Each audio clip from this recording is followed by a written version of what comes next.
Hey, what is up?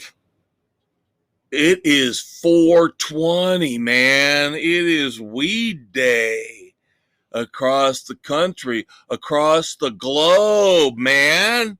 And I think we're taping a podcast. I think this is Sports Frenzy 2.0, man. April the 20th, man. I'm the maestro conquistador. Dude, man, don't pee on the rug, man. It pulls the room together. Dude, quit crushing the buzz. Okay, kids, we can't pull Seriously, that off we're that not, much longer no. because no. That's not who Your we whole are. freaking podhead day doesn't really work for us. No, it does not. But it's fun to mock. Yes, it is. And there are awesome stoner movies out there. There are. So, classic Fast Times, Spicoli rolling out of the van. Of course, Big Lebowski. Dude, where's my car? Sweet.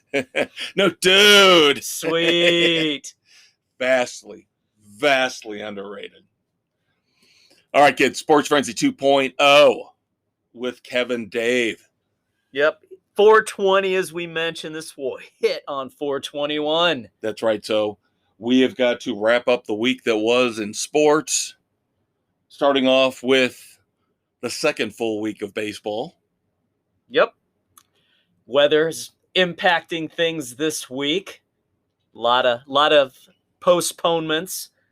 So the doubleheaders will just keep on coming. Yeah, especially when you consider the fact that they already pushed the start of the season back a week, and we're already planning on having multiple doubleheaders for each and every team. Now, with the weather again causing chaos. Yeah, so you get what you get. White Sox have definitely 2 games postponed in Cleveland against the Guardians this week. One pushed back to July, the other today, a doubleheader. Game 1. Dallas Keuchel sucks as he got shellacked for 10 runs within 2 innings. He gave up 1 in the first, never even recorded an out in the second inning as he gave up 9 more, 8 earned. Yeah, so right now, as we tape, Spider Tack boy is in some serious trouble. They are playing the second game as we tape, but at this moment, the White Sox are still in first place early on in the Central, 6-4. So it's not time to panic. No, but our starting pitching is definitely a concern, and Keuchel was the biggest question mark I had. And he answered it today. I will be interested to see if this experiment, I look at it as an experiment with the Guardians, works, where they keep their payroll low. They've got the young talent that they brought up, that they groomed, Jose Ramirez, Shane Bieber, those type of guys, Zach Plesac, and they keep that core together. Kind of pay them as they need to. Yeah, to see if they end up, maybe not this year, but next year, look good enough to start enticing free agents, start spending more money, go with the old Astros Cubs formula. Yeah, you never know. We'll see what happens. Yeah, speaking of the Cubs are 6-5. They're in third place in the Central, pretty much where you'd expect them to be, behind the St. Louis Cardinals, behind the Milwaukee Brewers, who bounced back after a slow start. Yeah, the Cubs got off to a hot start. Yeah, but they're back to doing their whole win one, lose one, win one, lose, and they're losing today. The Rays came right out of the gate and just blasted Marcus Stroman. $19 million a year Isn't this his for Mr. second Durag. Straight rough outing? Yes. I told you I did not like the signing.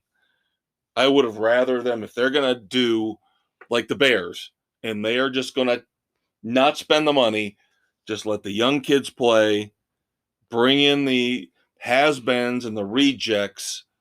Yeah, and not spend on an overrated fluff ball. Right. Now we're going to be stuck with him for at least another year, if not 2. I just didn't like him. I know he put up decent numbers with the Mets. I know before that he put up decent numbers with the Blue Jays, but he never was a great pitcher. No, he could be decent, but when he's off, he is off badly. Yeah. And you can't do the thing is signing him and bringing him in basically is your de facto number 2. No, he's a 3 or 4 at best. Yep. And they definitely overpaid to bring him in. But now maybe the Ricketts will concentrate more on the Cubs. Now that they're out of their soccer dream is dead. Yep. Thank God. When it was realized that their bid was, 4th lowest of the 5 or the 5th lowest, it was down there, and they were not going to continue trying to bid.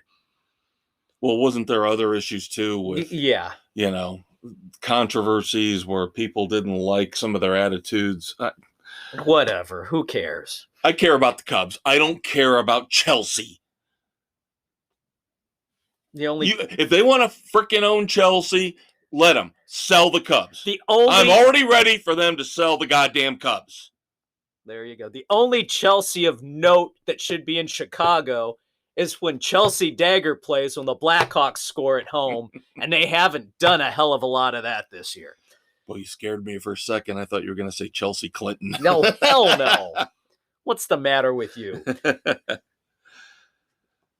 One final Cubs note. Have to pay homage. Great. Well, not homage. He's not dead, but he is retiring Celebrate from the baseball. career of Jake Arrieta.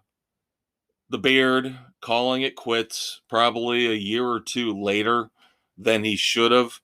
Tried to hang on, but just couldn't make it work. But, Cubs fans, we will always remember Jake. He was so good there for 2 or 3 years. Won a Cy Young. Yep. So helped get you that World Series trophy. Yep.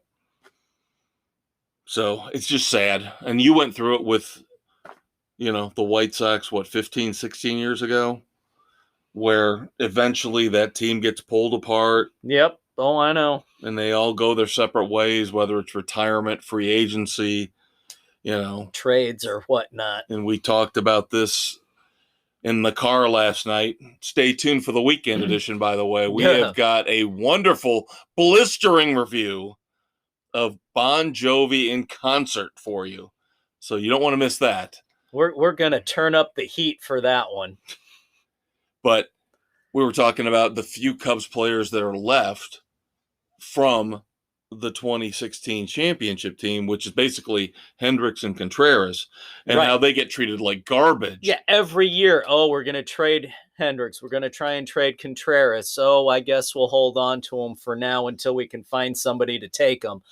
They've been the 2 most reliable players they've had. And there's no respect for them within that organization. No, and that's why this whole Ricketts deal looks like he jumped in, bought the team, pumped money into it, got the World Series, and kudos to him for that. Yeah, now he's crying poverty. But now he's turning right into another terrible owner. Yep. No, doesn't care at all, it doesn't seem. Nope. Now, Dave and I have been bitching and pissing and moaning and complaining about analytics and the fact that we're never going to see a pitcher win 300 games again. Now, kudos to Max Scherzer last night. He's the last one. I'm telling you, he is the last hope for pitching. Went 7, had a 1-hitter, 1 for the Mets. But the Mets, when they opened at Citi Field, their home opener, they unveiled their statue of Tom Seaver. And I just found it appropriate when I heard that to bring it back full circle to what you and I are always talking about. Tom Seaver's numbers are ridiculous. They're especially insane. When you look at how old school he was.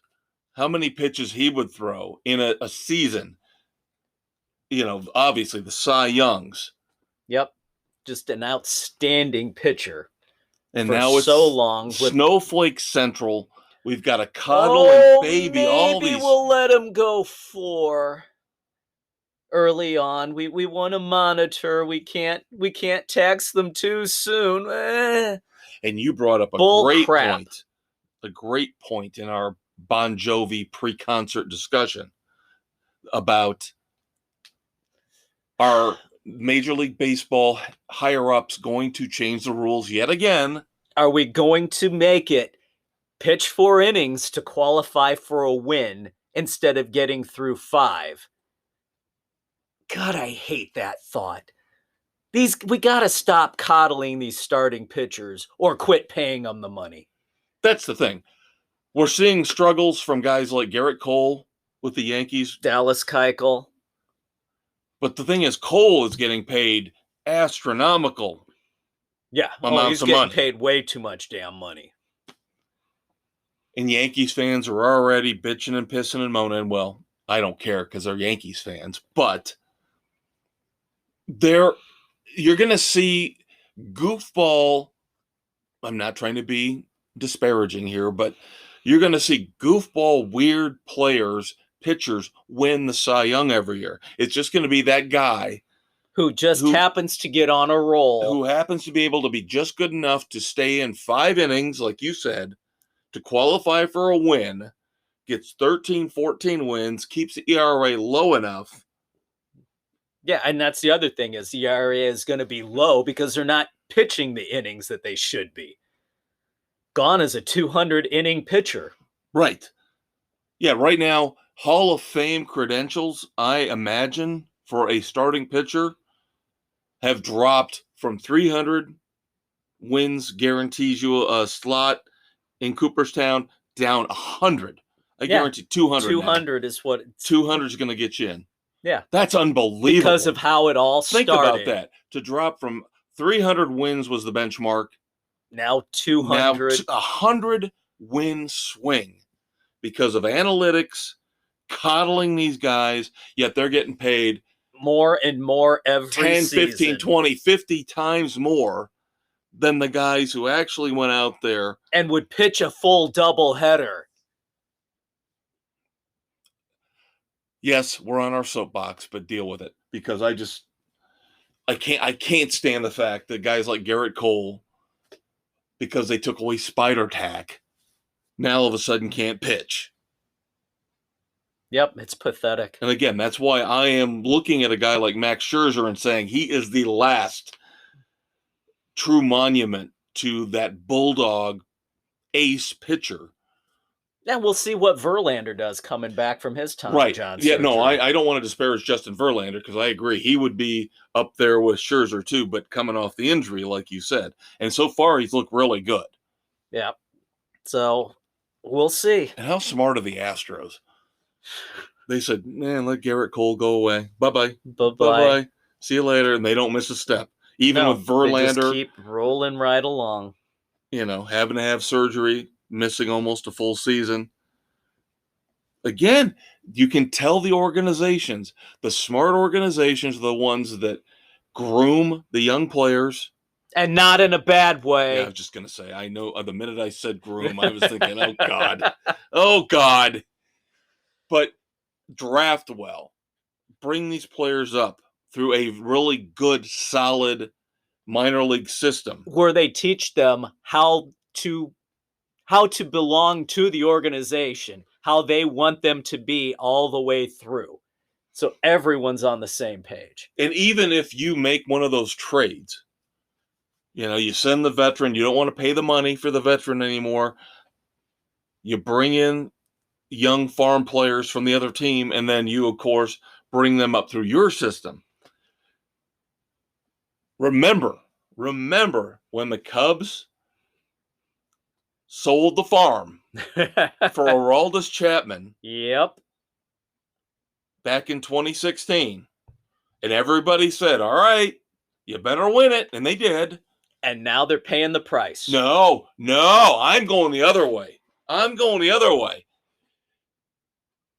They looked like they were big gamblers back then. And it paid off, but Chapman goes back, signs a big money contract with the Yankees, right? Yep. They get Gleyber Torres, the hot young commodity that everybody thought, oh, how can you give Gleyber Torres up? Chapman's shot now. Gleyber Torres is a bust. So you know what? That was actually a good move for the Cubs now. I know it's 6 years removed from when the deal happened. But it looks like it was actually a brilliant move on Theo's part. The Eloy Jimenez one, I don't know how that's going to work out. I know you're happy with that. I like Eloy. I'm liking the Madrigal Kimbrel deal from last year. Yeah, you would. We got screwed on that. You wound up with a solid bullpen pitcher in Cody Hoyer and an everyday second baseman. But I don't know what his status is. He hasn't pitched this year. I don't know if he's injured or he's down in the minors or what. I don't know. They haven't had him in any game this year. That's sad. Yeah. I don't know what the deal is, but I hated to see him go too. Yeah. Is Eloy okay? I didn't see his name in the box. He probably just sat the first game. Probably sat the first game. Okay. All right. All right, kids. Moving on to the NFL. Well, hold on. We have to talk about the Rockies' Charlie Blackmon being the first Major League Baseball player to endorse a sports book. Really, baseball being overly concerned with betting through the years is encouraging guys to start endorsing sports books. They want to downplay betting on baseball, though. There's the double-edged sword of what they want, and they still say no betting on the game if you're a player. It's still hypocrisy to allow this shit to happen and embracing the sports books. Yeah, I thought you'd move that to the dumbass segment, honestly. No, no, I wanted more discussion on this. Because, again, you're dealing with a sport who has banned arguably the greatest pure hitter in the history of all the time, game. And they will not reinstate him because of gambling. And here you are, pushing out everything, allowing bets in stadiums. Absolutely hate it. I really hope, and I know the fans won't do it, because number one, by the time they get to this point, I don't know what kind of fan base baseball is going to have. Not much of one. It's eroding quickly. Yeah, it's bad, kids. But they'll do one of these stupid things that these sports always do. The NFL did it within the last few years with Ken Stabler. They'll wait until the athlete dies. And then do a make good. Right. Yeah, well, we're still waiting for Shoeless Joe to get his make good, too. And I just would hope the fans show up and boo Rob Manfred or whoever mercilessly. Pete Rose should be in the Hall of Fame. He should be in the Hall of Fame ahead of anybody who took steroids. Because in my opinion, the gambling thing isn't nearly as bad. No, and I'm sorry, that happened as a manager. As a player, he should be in the frickin' Hall of Fame. As a player, he should be revered and admired for, he was Charlie Hustle. He put so much energy, so much passion into the game. He loved the game.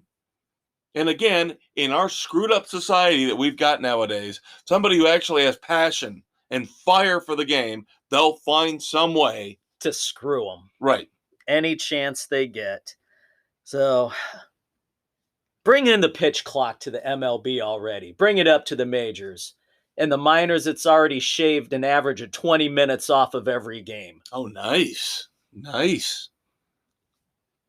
So it's working, kids. Bring it on. I got to tell you this, though. I got into an argument with one of the few people that listens to this podcast. And again, old school. And I was dealing with two different generations here, basically. I was dealing with somebody a little older than me and much younger, about 15 years younger than me, and they are both adamant. They don't want these changes. They want... The game has to evolve. As a baseball purist myself, it has to evolve or it's going to die. Now, it wasn't the pitch clock, but they were giving me a hard time because I've always said, I don't understand why we put up with the moving strike zone with the human umpires. And I said, I want the goddamn laser-sighted strike zone. Exactly. Because it's simple math, simple geometry. Yeah. Why should a ump call pitches one way for one guy and completely different for somebody else? And they're saying, well, that's the human part of the game. No, that's bullshit. That's rigging the game in favor of one person over another. The human part of the game are the players. Right. Can they hit the pitch? Can they not hit the pitch? It's not the umpire behind the plate, Angel Hernandez, or whatever other douchebag. Thank God Joe West is gone. How about, was it Jeff Nelson just recently so horribly calling a game over the weekend? Yeah. God forbid we could ever have a run with umpires where we don't have one or two or complete and total douchebags. I want things called correctly. What, God forbid, 20 or 30 umpires might lose their jobs because we put in an automated strike zone. Who gives a rat shit? There are people out there every day losing their jobs to automation. Yep. I tell you what, you want that ump to stay, whoever's supposed to be behind the plate. They're the ones who's watching all the replays and making the calls if they're to be overturned on the field. But not the strike zone. Not the strike zone. Overturn the strike zone. Do not overturn the strike zone. But that person who would have normally been behind the plate should be manning all the reviews and making sure the other plays are called correctly. In what sport, Dave, is ahead of the ball on this, ahead of the curve on this, and has had this going for years and years without an issue? Tennis. Exactly. Tennis has had laser sights down the lines. All the lines. Is it in? Is it out? So these petulant, pansy-ass players, male or female, I don't care, because they show it on TV. They show what the cameras, the lasers show. Yep. So the line judge, you can sit there and throw a tantrum.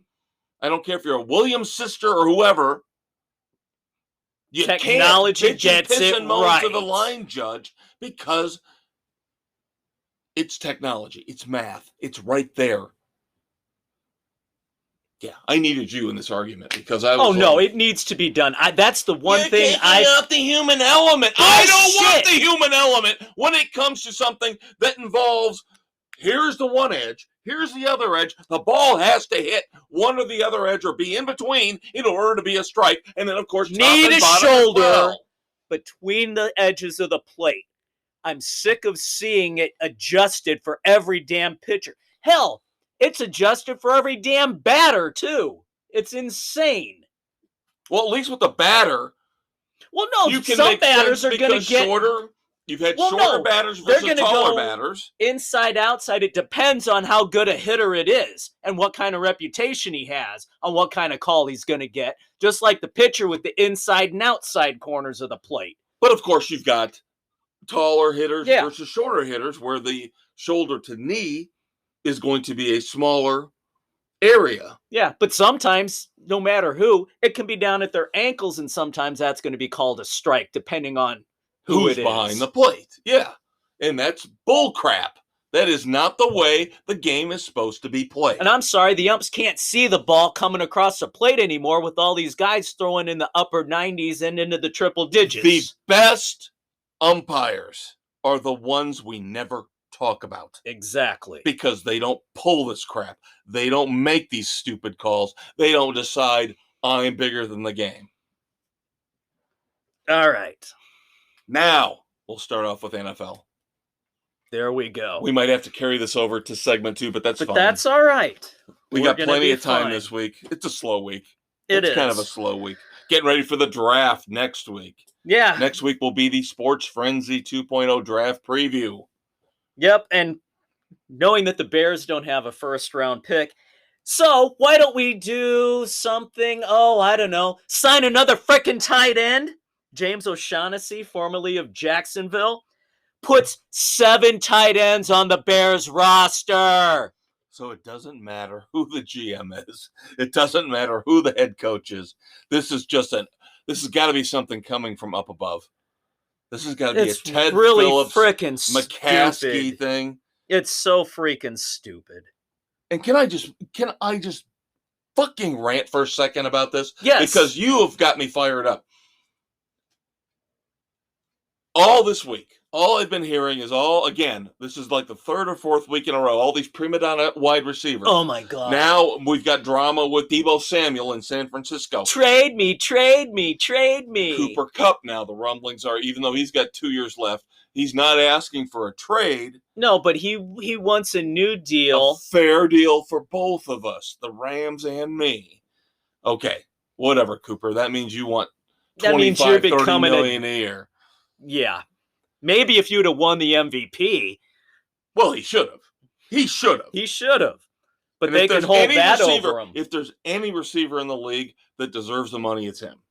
I will say that. But they're now all going crazy. They all want and they're all overpaid. Him and Devontae Adams are the 2 best receivers in the league. Hands down. Sorry.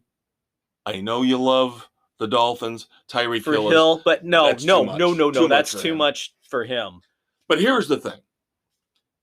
Right after we taped last week, a very under-the-radar signing for the Green Bay Packers, who, by the way, I've heard are in on Deebo Samuel. They're one of 4 teams that are already How are they going to have the money?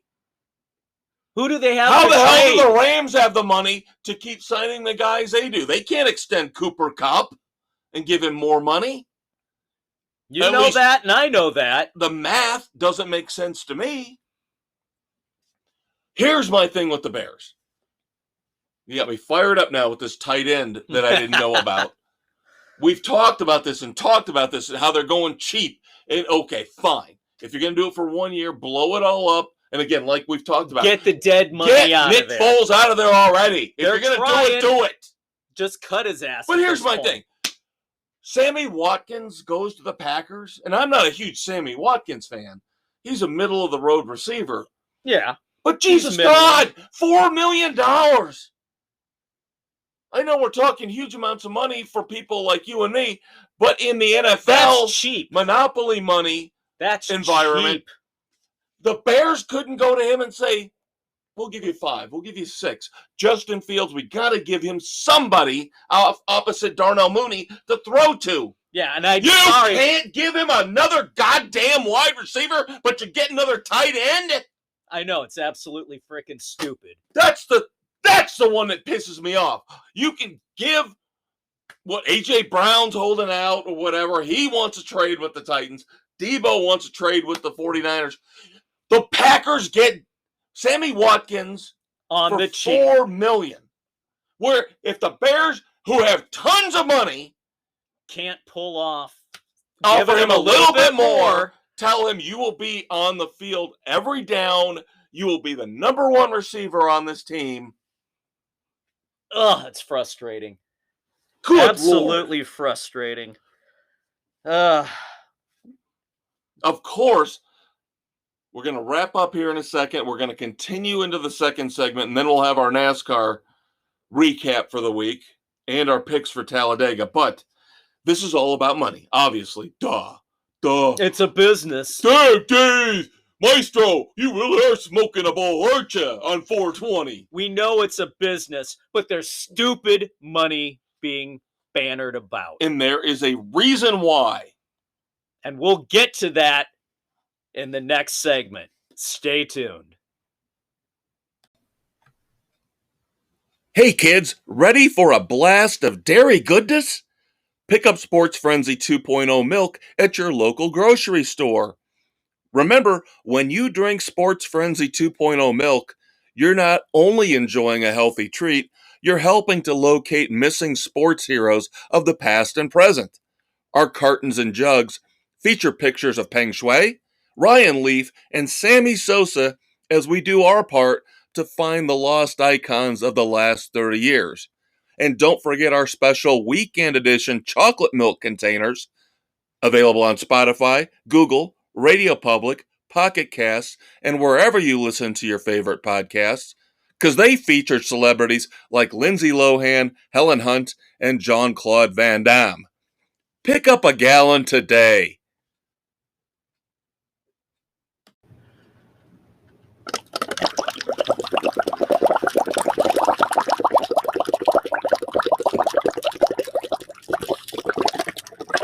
Dude, welcome back. Segment 2, Sports Frenzy 2.0. Wait a minute. Yeah, gotta exhale there. Can only keep that stuff in your lungs for so long. Goddamn, Mr. Hand wouldn't let us take pizza into the classroom today. Such a bummer. Yeah, that kind of blew goats. But I guess we could talk about sports instead. He's the maestro, Kevin Crane. He's the conquistador. Hey, potheads. Happy 420. Welcome back to segment 2 of Sports Frenzy 2.0. This will drop April 21st. Can I admit something? Huh?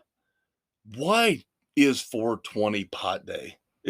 What's the reasoning behind that? And I know all the potheads out there right now are wiping the Doritos off their faces and going, dude, you don't understand what 420 means? I have never, it's like Star Wars Day. I get why it's May the 4th. That makes sense. Why is 420 pot day? Was that the day it got legalized in like the first state in the U.S.? Some say 420 is a code among police officers for marijuana smoking in progress. Others say it's the kids after school smoking pot around 420 in the afternoon. So there is no specific. So usually around 420 is the time. So there's a lot of different things going on out there. Yeah.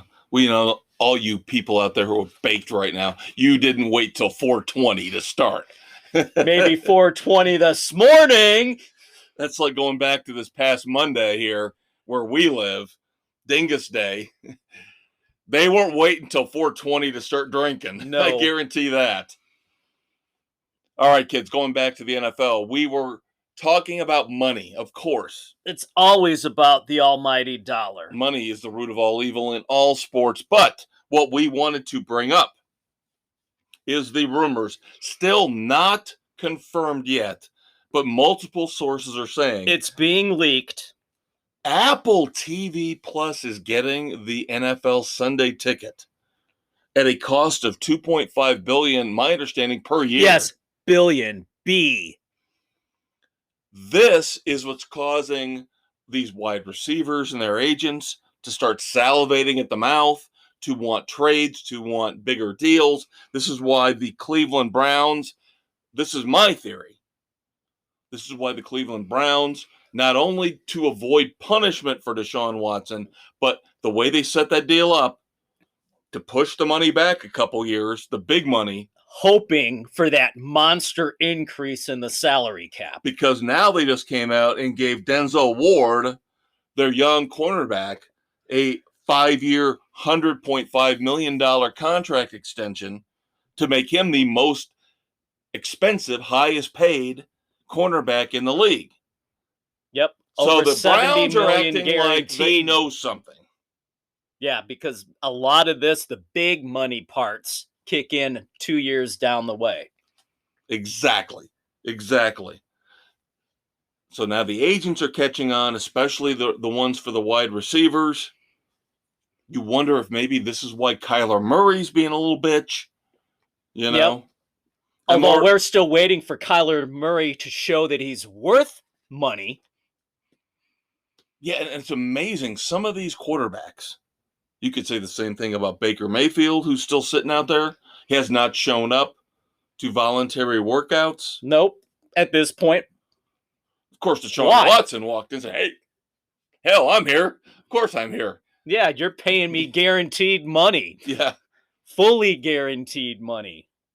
His ass better show up. This looks on the surface like a very, very quiet draft in terms of potential star players. And of course, we'll get more into this next week as we tape the night before the actual first round. But I, again, think it's getting to the point where these GMs, these owners, they want to make a splash. We've seen this the last 5 or 6 years with these teams. Yeah, somebody is going to pull something stupid. Unfortunately and for try us, to make a name. The Bears are pretty much always the ones that do it. They can't do it this year. No, so we don't have any capital. Else. But who's going to overreach on the quarterback? Who's going to trade for a Kyler Murray on draft night? Possibly, potentially. The Carolina Is that Panthers. why Cleveland is holding on to Mayfield in hopes somebody will bite? I'm wondering what the Panthers are up to. They have been awfully quiet. Well, but they came out today and they said, of course, anointing Darnold as the starter. Yeah, McAdoo, who I don't know why you'd give him a job, let alone your OC. But he came out and he said, oh, yeah, Sam Darnold's going to be our starter. Oh, my God. Carolina Panthers fans across the country go, why, God, why? Yeah, because I believe also the Bears guaranteed Andy Dalton to be the starter, too, when they brought him in. And that didn't last long. The Panthers will either – it looks more likely that they will draft somebody like Malik Willis. Worst case scenario, you trade, you bring in Baker Mayfield. But who's going to blink? Yeah, who's going to blink first? Is another team going to blink? Seattle? You know? Seattle's a team that really has to be looking. I want to hold off on my discussion of Seattle for a little bit. As we get towards the end. What always comes at the end every week, Dave? Dumbass. All right. Unless you've got other NFL stuff, I think that's about it for my roster of the of basics. Topics. Is we knew Mike Tirico was going to replace Al Michaels. That's been confirmed. Yeah, Melissa Stark was the one that we didn't know taking over for Michelle Tafoya. Yeah. The match coming up. Which is kind of golf, kind of football, because it's the old guard, Brady and Rodgers, taking on the new guard, Mahomes and Allen. AFC and NFC, too. Yep. You could look at it that way. Yeah. So, but again, I've never really watched these. Even when it had Mickelson or Tiger in it, Peyton, I didn't care. Nobody cares, really. I didn't care. It's just fun to listen to and read about the trash talk going on. That's the best part of it. Yeah. Exactly. All right. Time to get dirty. Good play in the dirt and the mud and the rain. Last Sunday night, the Bristol dirt race on Easter. Race number 9 of the NASCAR season. And we now have 8 winners in 9 races. Every year, it seems like we do this. Yep. You start out. But we've already locked in half of the playoff field. We're not even in double digits yet when it comes to races. I know. That's going to be fun. I'm still waiting for that year where we get somebody knocked out. Yep. It's going to be coming. Who had points up the yin-yang, but they didn't have a win. Coming. Or we get somebody knocked out who had a win. Because they didn't have the points. We had 17 winners in 26 races. But the Bristol dirt race was brutal. It started off bad. The track was not prepped for the start when they had to throw the early caution to peel dirt out of the grills and off the windshields. That was a bad start right from there. And two weather delays during the race after that. Yeah, it didn't get any better. The racing was not that good. No.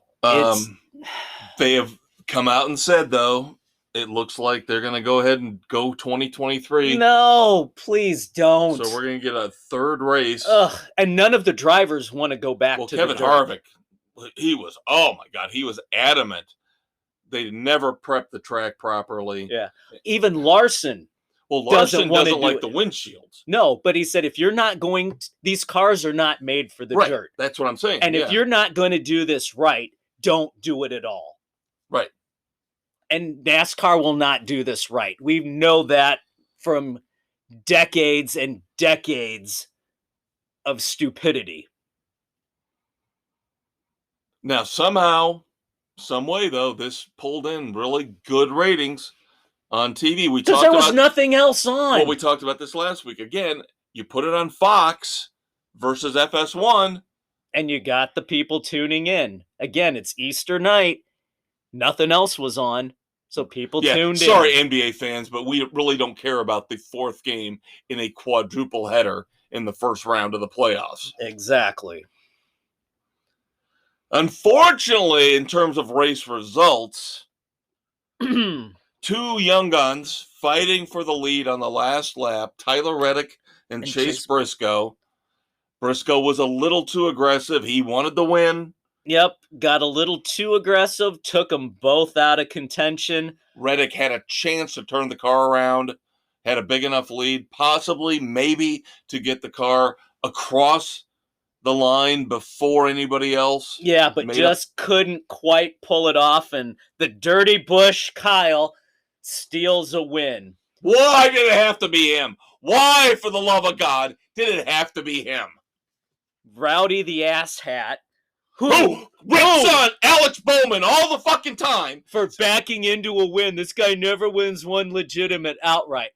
What's Kyle's first reaction? You take him how you can get him. And everybody at Bristol booed the living, breathing piss out of him. And they, oh, look, I'm Dale Earnhardt now. Get his name out of your mouth, bitch. Get his name out of your dirty mouth. Screw you, dare Kyle. you? How dare you? And I'm not even an Earnhardt fan. How dare you? What a freaking weasel he is. What a freaking weasel he is. Yes, he is. But unfortunately now he's in the playoffs. Ugh. And he ties Richard Petty. That's what made it even worse. He tied Richard Petty 18 straight years with a win on the Cup level. Balls. Now, I heard today, I'm going to give Chase Briscoe a lot of credit. Not only because of how he handled the fact that he was the one that instigated the problem at the end of the dirt race. He went up, saw it out, Tyler Reddick, shook his hand, even though he still looks like a lump. He looks like he does. He's twice his age. He looks like he's twice his age and should be sitting on a couch eating Cheetos, watching reruns of The Simpsons. With the bong on the table. But the kid, I tell you, he's got some balls, man. He does. And let's give it up for Reddick for being gracious in the way he handled it. No punches thrown. No, they handled it like gentlemen. But now it comes out today, Chase Briscoe is going to run 25 dirt races on other series, other circuits for the remainder of the year. I'm telling you, next year, watch out for this kid. Next year, he's my pick for the Bristol dirt race. This is somebody who wants to learn. This kind of passion, this kind of effort into learning how to run one race. Kudos to him. Yep. And everybody, I'm telling you, I'm hearing nothing but great things about him. Yeah. Like he is the next one he's going to be like behind Kyle Larson in terms of, a year or two from now, he's going to be winning 7-8 races a year. I wouldn't have a problem with that. Now, let me ask you a question because I value your opinion so much, even though you're high as a kite since we smoked like 15 bowls. We really haven't. We don't Come do that. On, people. Now, that's not us. We've drank a lot of beer. we might have had one or two beverages by now. We know there are certain tracks where the qualifying is a little bit different. It's a little bit hinky. Like Oh, my Daytona. God. They do the Daytona duels, but that's a tradition. That's a been around forever. tradition. And it makes more sense to me than what they do with the dirt track heats. With the point, I have a with the big point problem system. with this. There is no way in holy hell Cole Custer should have been the pole sitter, because they do these 4 races, 9 drivers per heat. Yep. Random draw, deciding Full on. where you start from 1 to 9. You can run, and I'll stick up for, Mr. Eminem douchebag here, whereas he had the pole on one of these qualifying races, and he ended up second. Yep. That's not terrible. No. But Cole Custer, I think, goes from 9th to 2nd in his, yet he gets the pole because he passed more guys. Yeah. They give you points for each How pass is that you make. even close to being fair? When you got somebody who starts out front and leads the entire thing or finishes second, they get penalized because they didn't have to pass anybody. Yeah, there's nobody to pass. I know. I don't like that. I don't like that scenario. I don't like this setup at all. They've got to fix this. That, and making a different rule for the dirt track after the stage race, freezing the field. Oh, if weather comes, then the field is frozen. Even if cars stay out and don't pit, those who did pit will come out ahead of them until we start lining up for the green. And what? That was a big deal because we could have had a weather delay. We could have had a weather. I mean, that was it. At the end of the second stage, that's where that played in big time, is because a lot of guys stayed out. A lot of guys came in. Kyle Busch, Joey Logano, and a handful of others stayed out, and they would have been the leaders and would have been in line to win and finish. But no, because NASCAR pulled this stupid ass, we're going to freeze the field. It would have given everybody who won the stage and came in their positions back until they were ready to take the green. Right. Guys, and then they were going to readjust. Larson, like Bell, like the guys who were running up front. Yeah. And it made no sense whatsoever. Yeah, I don't like the different rules. I don't like the different qualifying rules. I honestly was kind of hoping they would say, okay, this was kind of a clusterfuck. Let's not do it again. Yeah. And then I hear they're going to do it. We're going to do it one more time. No, Jesus. Just stop the stupidity. Can I ask you this? You're not a meteorologist, but you play one on a podcast. That's right. Would it be better? Would it behoove? I love using the word behoove. Would it behoove NASCAR to move the Bristol dirt track race back to the summer, where we don't have the worries about the weather? Because we're 2 for 2 now when it comes to weather issues with this race, because they're running it so early in the year. If they move it back to June or July, you don't have to worry about the downpours, the storms, the intermittent showers. If you run it later, they're not going to have as much prep time to get the dirt in there. That's why I come to you with these questions. I think that's with these conundrums, with these issues. Their issue is, we're running it here. We don't have as much time. That's the only thing I can think of. I have got to go online because, you can find anything on YouTube. Yeah. And I've just got to find a video of how they not only prep the track for this race, but how they clean it afterwards. They actually lay stuff down over the concrete, I believe, and then build up, if I'm not mistaken. I just find it very interesting how they do this. Now, that being said, We go from one extreme to another. We are now going to a super speedway. We are going down to Alabama. The 2.66 mile Talladega Super Speedway. Believe it or not, this weekend, the highlight in Alabama will not be the USFL Week 2 in Birmingham. It will be the race in Talladega. The Geico 500 with Dale Earnhardt Jr. somehow getting plucked from the NBC stable into the Fox booth to call this one with Clint Boyer and Mike Joy. I wish they would stop rotating announcers. Joy and Boyer can carry the broadcast just fine. I'm fine with this for 1 year. I don't want to see this beyond this. No. But for this year, I'm kind of cool with this. It's kind of fun. I do kind of like It's interesting. You find out who can put a coherent thought together and who cannot. Some would say Boyer can't, but that's what I love about Boyer's him. fun. Boyer is awesome. I love Boyer. He is the personality you need in there. That was one of the few times where these networks came up with the home run. You know, he's don't take this the wrong way. Let me explain. He's kind of like the Tony Romo of NASCAR. No! Let me finish! Let me finish! No! Except he's more intelligent and coherent. But he's got the same energy. Okay. The same loosey-goosey attitude. That's what you should have led with. I told you to let me finish my thought. I love Boyer. Absolutely love him. Love him. All right.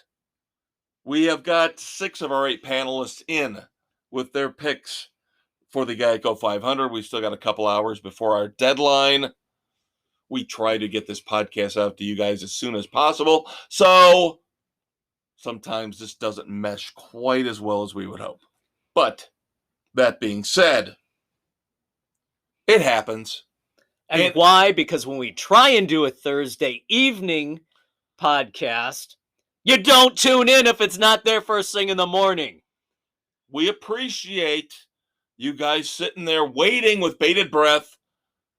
But sometimes if it's not there, there's reasons beyond our control that you may have to wait a little longer. Please bear with that. Now, that being said, there are times when the 2 greatest minds in sports podcasting actually agree. There are times when the geniuses of Sports Frenzy 2.0 are copacetic. Where we don't try and outthink the other. We don't try to outpunt the coverage. We play within the boundaries. This is one of those weeks. Even though it hurts me more than it hurts Dave, because this will be my last pick for this particular driver. Yep. Dave and I agree. He is the man right now. He is the dominant super speedway driver. He is, to me, in an unsafe race, the safest pick. Yep, Ryan Blaney. He has done very well at Dega. And he has been overall the best driver this year. It's shocking to me he has not won a race yet. I agree. He's due for one. He is due, and this could be his breakout race. I'm thinking, again, I'm thinking like you're thinking. I am. I'm on your wavelength, brother. You know, you and I smoke from the same bowl tonight, so. Not. We got some of that Talladega Kush. It's got us thinking about Ryan Blaney. Yeah, really, kids, we don't smoke pot. Jesus. No. I think I'd rather jam thumbtacks in my eyes than smoke pot. Sam with an interesting pick. The elder statesman goes with Chase Briscoe. Interesting. Coming off a win with the Dirty Bush. Yep. Getting a little arrogant, maybe a little cocky. Perhaps going out on a limb, not wanting to burn one of the big names. I was going there. I usually would go there, but he's been running well. I just don't want to get through this race with I just don't know that Briscoe is there drafting yet. I just want to get through 10 races with no DNFs, and then the rest of the schedule kind of becomes easier because there's not a lot of gambling. There's no Bristol dirt race. That's 2 super speedways out of the way. So again, I'm taking the safest pick I can, as you are, with Talladega. Now, Bill, again, he's kind of doing the same thing. The only problem I have with his pick is that I have not had any faith in Denny Hamlin outside of the one lucky win he got. Yeah, he did kind of back into that one a little bit. Now, that was a good call on his for the crew pit chief's crew. part. But, and again, Hamlin's usually good on the plates, but at Daytona, Talladega is a completely different animal. And some of the other drivers I was considering, of course, Eric Almirola, considering Austin Dillon, even considering, God help me, Bubba Wallace, because those guys have shown they can run plate races. Yeah. And Almirola, to your point, very good at Dega. But I've got to go with the guy who the last couple years has been solid. Yep. Yeah, it's the rare driver who's phenomenal at both, because Daytona is about handling and how you can control the car. Dega's more about the flat out speed and making the moves. Aaron taking a very good pick. He's going with William Byron. Solid, very solid. Thinking Byron might get his 3rd win already in 10 races. I think Doug is in a DeLorean, but he's going the wrong way.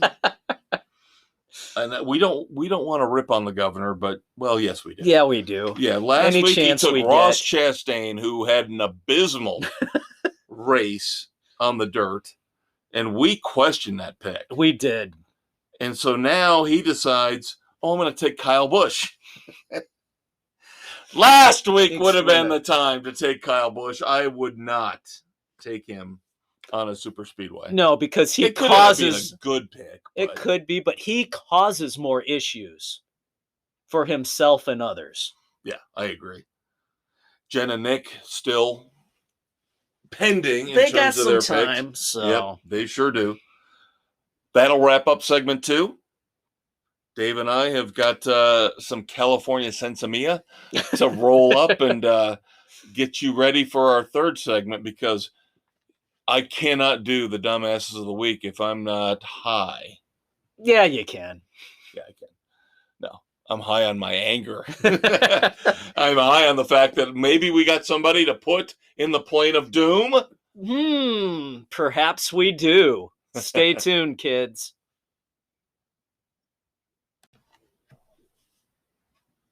Feeling mildly fatigued? Need a day off even if you just took one a few days ago? Make $30 million a year but just don't want to work for it? You need to join the NBA Load Management Club right now. When they're not napping or texting, guest lecturers Anthony Davis and Kyrie Irving will describe foolproof ways to earn tens of thousands of dollars by not doing anything. Sports Frenzy 2.0, available on Spotify, Google, Radio Public, Pocket Casts, and wherever you listen to your favorite podcasts, is currently negotiating with LeBron James to bring his popular How to Make the Hall of Fame Without Really Trying webinar live and in person to the Load Management Club. Thanks again to Sports Frenzy 2.0 and all you apathetic fans out there for making us a success. Hey kids, it's 420. We've done the jokes. We're recording here Wednesday, April 20th. It'll drop on the 21st. So here in our 3rd segment, it's going to be our potpourri of everything. Dave, you said you weren't doing any more jokes about marijuana. Sorry, I couldn't resist. Our hodgepodge of topics to close this segment and this episode out. Of course, the NBA playoffs have started. of course, people that we don't really care that much. Maybe later on. Once it gets closer to conference championships and then the finals, we'll give it a little more due. But too many damn teams make the playoffs to begin with. I will say this. There are a little bit more, how do I put this?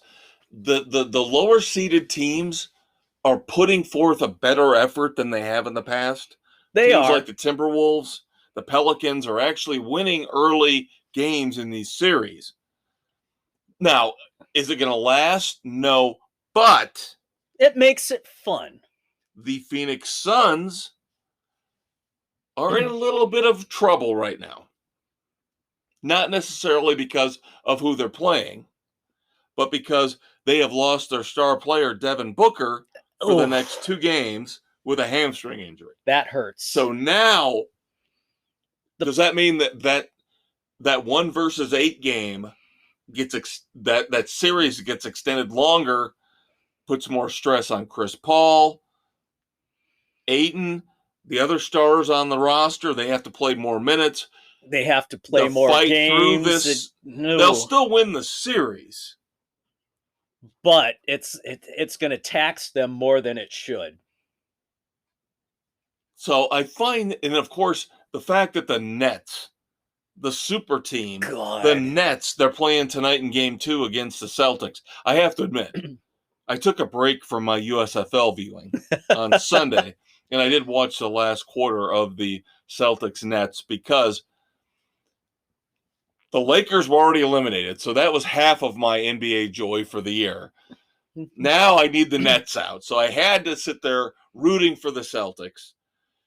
And that last play, I don't know how many of you saw it. If you care about the NBA, if you saw that last sequence in the last 5 seconds, that beautiful sequence where Jason Tatum got the ball, the spin move, lays it in right at the buzzer, 1-point victory, when it looked like douchebag Kyrie Irving was going to somehow pull it off. I'll tell you this. Here's the thing. I'll tell you this. I can't stand that guy. I can't stand him.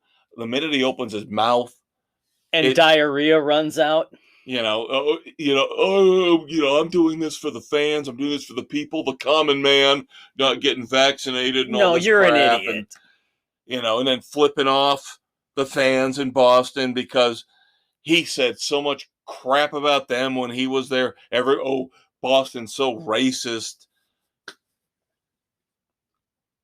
To see him go down like that was awesome. But I will say this, watching that last quarter, they were booing him mercilessly, and that dude was hitting every shot. He showed up. Man, he was better by far than Kevin Durant. And I think Kevin Durant's phenomenal. Kyrie Irving was hitting stuff that Steph Curry couldn't even hit. See, that's the problem with Kyrie Irving. Is he's got all the talent. He's Hall of such Fame an level. Idiot. He's a Hall of Fame level player. He is, but he's such an idiot. He doesn't put forth the effort he needs to night in and night out to put himself in the upper echelon of players. He just doesn't get it. He does not have the drive to be the elite player. And that's always been the knock on him, is he will not step up night in and night out. Now, I will sound like a hypocrite with this. Another reason I don't like the Nets, even though I just praised Kevin Durant, because, of course, we drop F-bombs on our podcast left and right. Well, I do. The occasional. Yes, I am the more immature of the two of us.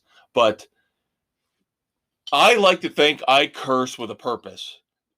When I curse, it's because the anger, the vitriol behind it is warranted and justified, and I usually back it up. I don't like Kevin Durant. I hear snippets from his podcast where he's smarter than this. He is so much smarter, but he just sounds like, I hate to say it, a ghetto thug is what he sounds like.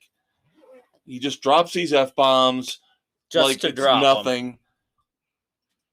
It's like you don't want him around your kids because you never know what he's going to say, when he's going to say it. I will not do that. There's a time and a place. Right. And it's on this podcast. I vent.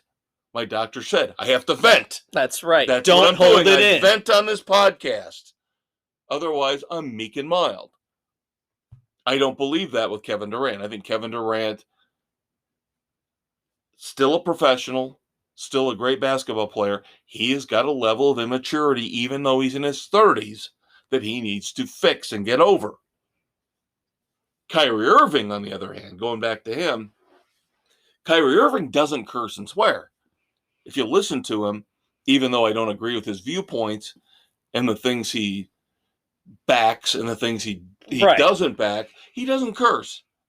But then he does bullshit like this, where he sticks both his hands behind his head with middle fingers extended. He's to an the immature player. He thinks he's getting one over on everybody. He thinks he's smarter than everybody. But he's not. Which I don't like.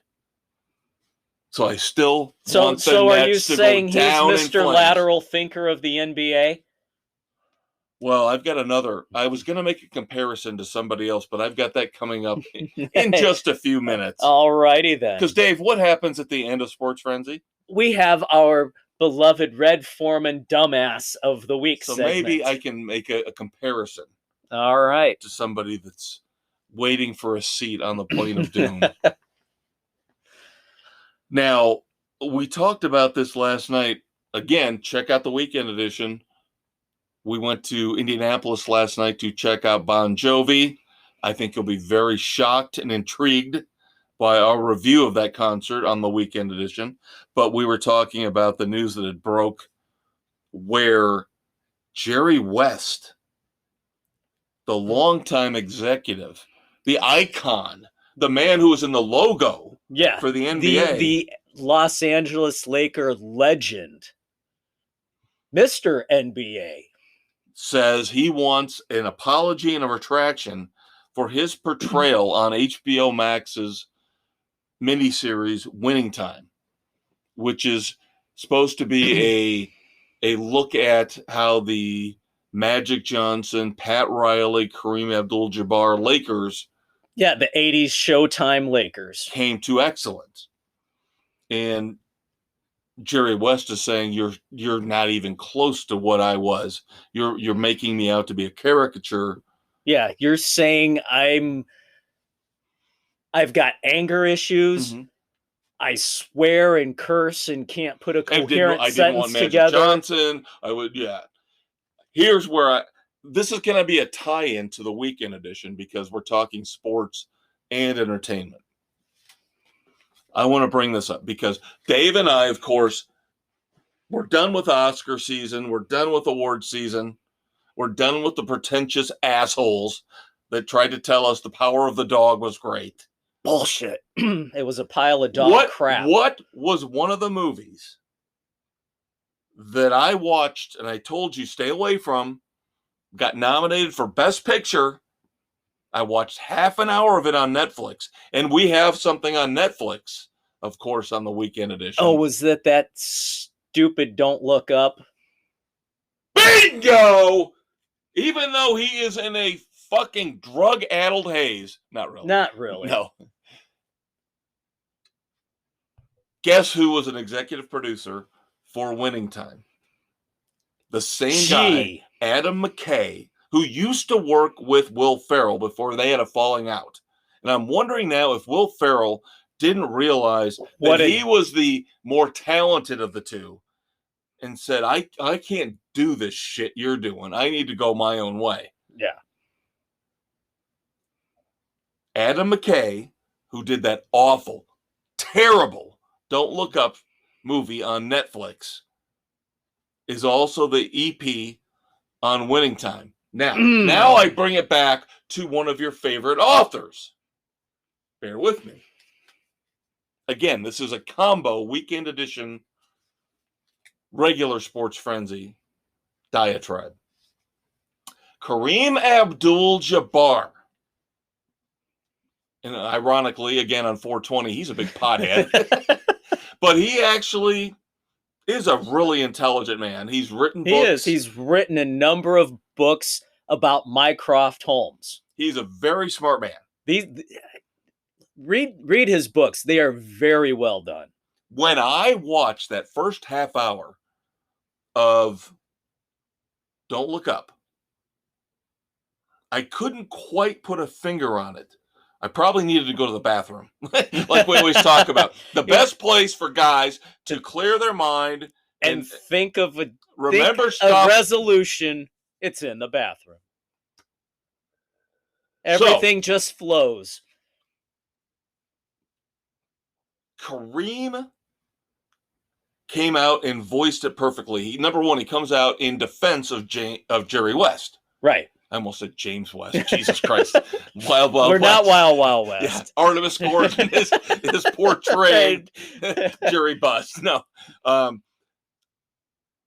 Kareem summed up how I felt about Adam McKay in Don't Look Up, and I have not watched Winning Time, but I'll go. We'll defer to Kareem. Kareem says these writers on these shows take a character and they only look at them as a cardboard cutout, one-dimensional character. They pick one trait, one characteristic, and they run with it. They don't give the character any more depth outside of the one singular one thing that they want to portray. Like you were saying, Jerry West portrayed as an angry, crazy executive. No other depth given to that character at all. Kareem nailed it. That's exactly how I felt about Don't Look Up. So if that's what they're doing on this Winning Time, good for Jerry West. Go after him. Get them. Lazy, stupid-ass Hollywood writers. Because you have everybody in the Lakers organization is coming to his defense saying this is not who he is. Right. Absolutely pathetic. All right, USFL. I did watch the first two games. I watched a little bit of 3 of the games. I did not see the disastrous. I watched all of Saturday night. And then Sunday, the weather was it destroyed the whole schedule because it pushed the kickoff time from the first game back. And then it just and now here's my problem with this. The quality of the football is fine. I don't have a problem with that. No, they played very well, especially for only having a couple of weeks together to practice. Right. And so far, out of the 8 teams, only the Pittsburgh Maulers so far look like a train wreck. Everybody else looks pretty good. How can you expect? I watched that game Saturday night. Was Birmingham the quote-unquote home team, right, against the New Jersey Generals? It was a really fun game. It was fun to watch. Stadium was probably 3/4 full. Yeah, that sounds about right. I turned on the game after the rain delay, the lightning, the weather delay that was supposed to start at noon. I think it kicked off right about 1. There were like 300 people in the stands. Yeah, there was nobody there. But here's the thing. What do you expect? Is Birmingham, Alabama going to support fans for every game? 8 teams, only one of them is theirs? I know, I get it. I know they're trying to cut the travel costs. Exactly. But at the same time, you're not going to get the people showing up game after game after game after game. There's no incentive for the people of Birmingham to be there except to support their team. And you're hosing all these other cities with an opportunity to support a team from their area and a chance to see a live event. You're not building up your new franchise at all. It's a detriment. Yeah, I don't know who the genius was who came up with this. Maybe they were thinking COVID bubble. I don't know why. I don't know, but if you want people to buy in, you need to start with those home fan bases. And they have to have a chance to play in front of their home people. Yeah, and that's the problem I have with this whole thing is that I hope it succeeds. I do. I want an option. I would love to have an option in late February, March, April. Yeah, continue football. We enjoy it. Yeah. It's I remember when the XFL first started, at least the big thing was the innovations they had. Right. And I remember a couple players stood out. He hate me. I remember Rod Smart. He hate me. Everybody remembers he hate me. Now this one, the USFL, looks like the level of play is better, but I'll tell you the one thing I noticed that drove me absolutely crazy was the drone cameras. Oh my God, those especially on Sunday. They were overdone. Way too damn many drone shots. Well, if you notice between the Saturday night game and the first Sunday game, the sound, the audio mix changed. Whereas Saturday night, they knew this had to be perfect. Our big showcase. Yeah. On Fox and on NBC. They kind of sloughed off a little bit on Sunday because I heard you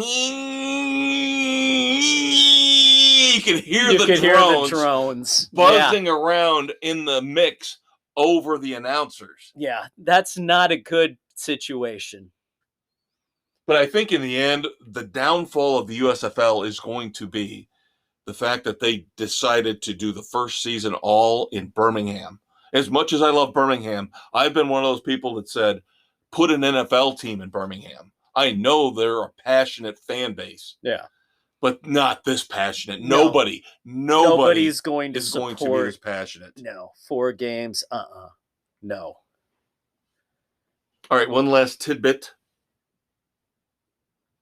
I think Dave's got some I've got something for you on the golf front. But I have to acknowledge the fact that they finally, in this world, some semblance of sanity ruled.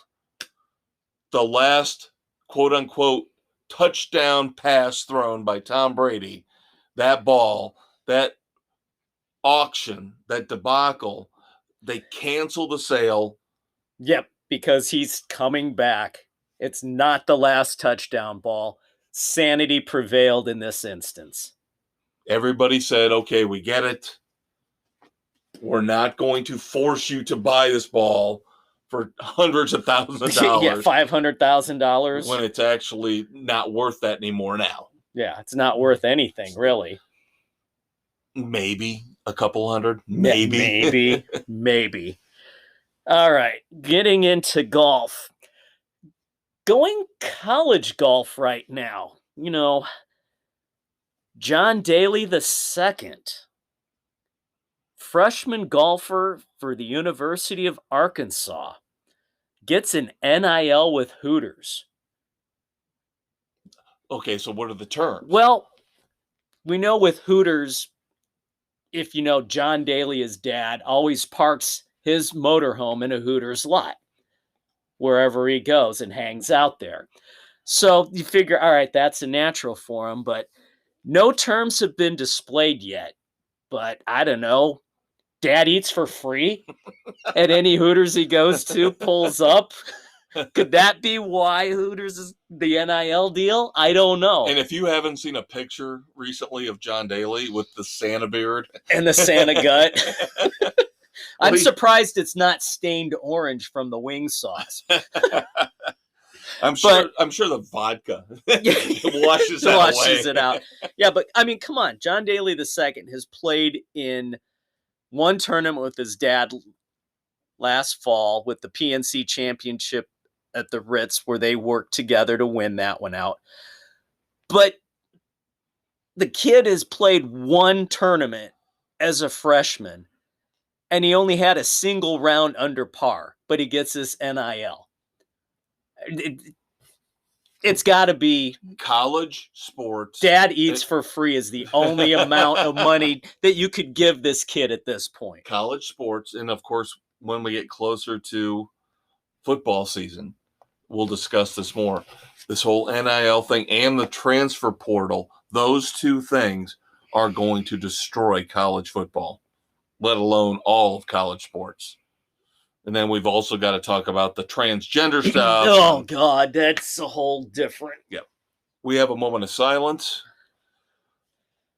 Hockey legend Mike Bossy of the Islanders, going all the way back to when they were dominant, winning multiple Stanley Cups.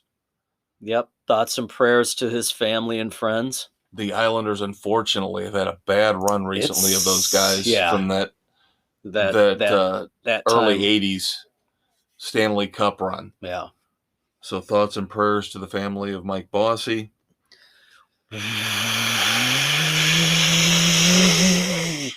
I think that's the Sports Frenzy Plane of Doom firing up, transitioning here to dumbasses.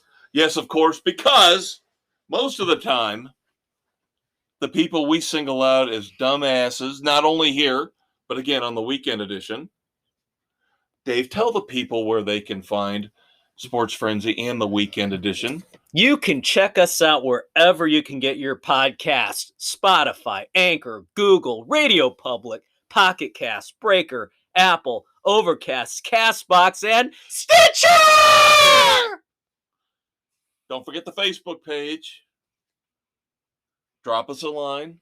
Let us know what you think. Give us some topics you want us to cover. We're very open-minded, especially when we're in the bathroom. Exactly. Oh, of course, it's 420, so I meant to say when we're really, smoking some really good Northern California grass, man. Or not. Yeah. No, all thanks. Right, dumbass segment. We got a few for you, kids. Let's start off with my former manager for my Cubs, Joe Maddon, now with the LA Angels. And this is not the first time he's pulled this. Now, this is not qualifying him for the Plane of Doom. No, that's later. But this is a dumbass who comes out smelling like a rose in the end. He is only the third. This is the third time this has happened in 70 years. He is the one that's pulled this twice out of those 3 times. He has an intentional walk. With the bases loaded. And again, like Dave said, somehow he pulls this off. Team falls behind, and they come back later on in the game, beat the Rangers. Now, he pulled this, like I said before, with the Tampa Bay Rays. The only other time was, of course, which made sense, even though I would never have done it as a manager, but Barry Bonds, back when he was all roided up. So there you go. I do not like an intentional walk with the bases loaded. Well, no, don't give up a run. There's no, unless you're down or you're up 10-1. Right.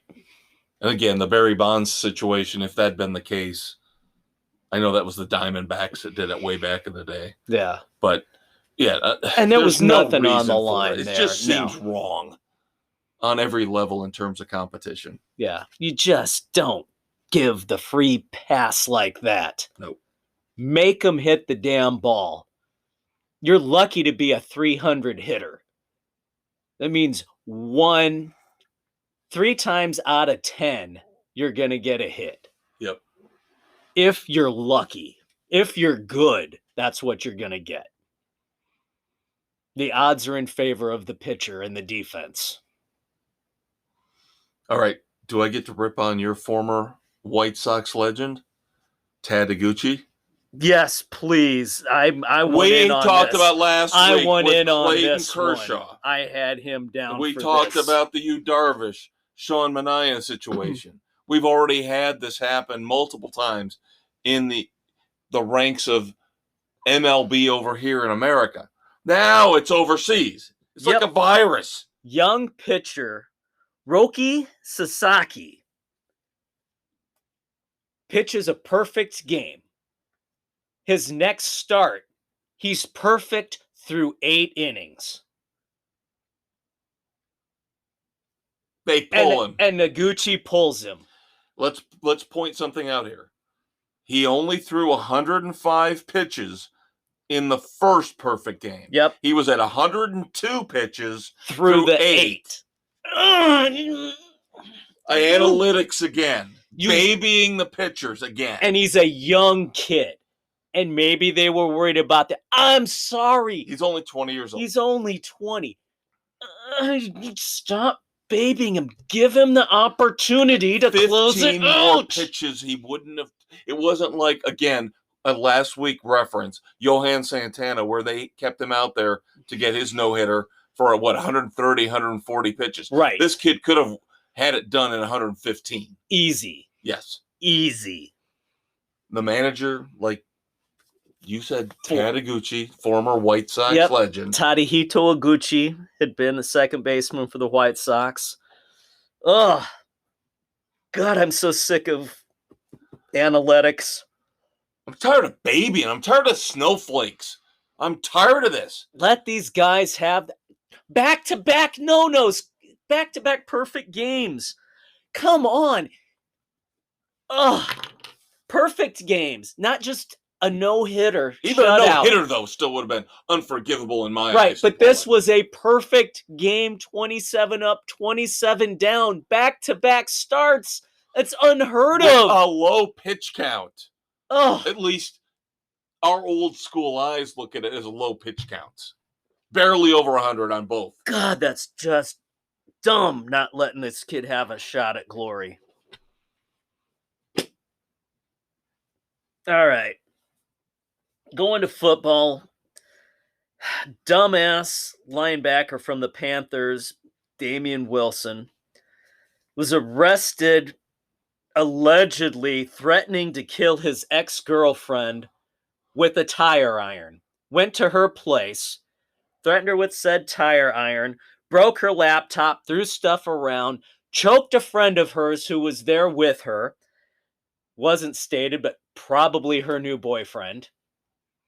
And then tried to run her over as he was leaving.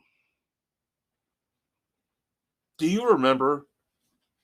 Dave and I are going to reminisce here for a second before we wrap up for this week.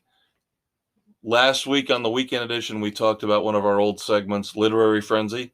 Remember we had Frenzy 5-0? Yep. This would have been perfect for Frenzy 5-0. Yep. Yes, even back in the old days of cable access TV, where we started, we were doing this. We had athletes always getting into trouble with the law.